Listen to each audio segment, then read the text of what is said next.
You know, when I come into this room, and I would say it's every time I come into this room now, I'm just impressed with the benchmark family events that have taken place in this sanctuary. It is holy ground. And for us, you know, I can remember when Terry and I first started dating, that's when I started coming to McFarlin. And Terry's grandma and grandpa would sit on this row. Actually, grandpa would be ushering, but we would join Ruth there on the second row, and that's kind of where we started my experience here. My parents, Cal and Ruth Alexander, retired from the Marine Corps to Norman, and that was in 1966. And they started coming to McFarlin right away.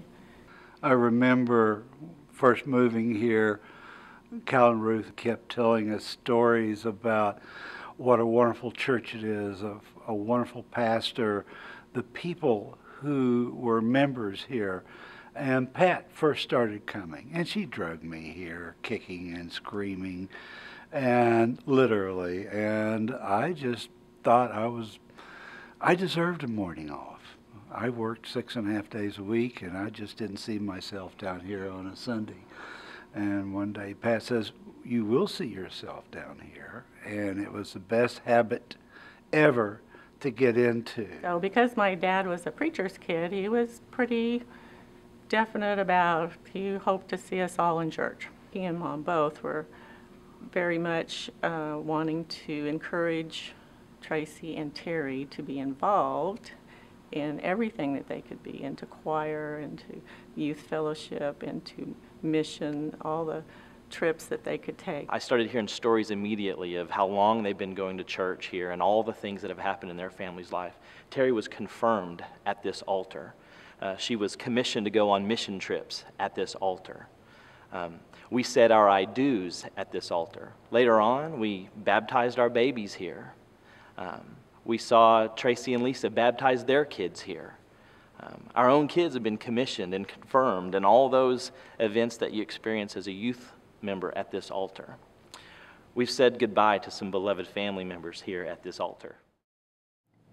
The influence of my grandparents having started coming to McFarlin in the mid-60s has been tremendous. It's just been a rock that has always been there, a stability to have a church community to always lean on and come back to.